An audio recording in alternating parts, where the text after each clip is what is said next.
داعی اور علماء کی ذمہ داری ہے کہ توحید کو پروپوگیٹ کرنے میں، لوگوں تک اس کو پہنچانے میں پوری کوشش کریں، مزید محنتیں کریں، اور جو صحابہ کرام نے اس حوالے سے باتیں بتائی ہیں وہ لوگوں تک پہنچانے کی کوشش کریں۔ پہلی بات یہ ہے کہ لوگوں کو وہ بات بتائی جائے کہ اللہ نے لوگوں کو پیدا کس لیے کیا ہے۔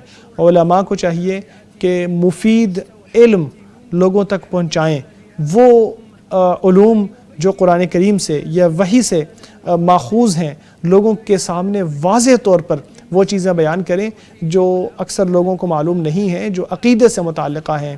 یہ بہت بڑا فرض ہے اور بہت بڑی ذمہ داری ہے، جیسا کہ ہمارے نبی صلی اللہ علیہ وسلم لوگوں کے لیے وضاحت کیا کرتے تھے۔ لوگوں کے لیے کوئی بھلائی نہیں ہے، لوگوں کے لیے کوئی درستی نہیں ہے، کوئی سعادت نہیں ہے توحید کے بغیر۔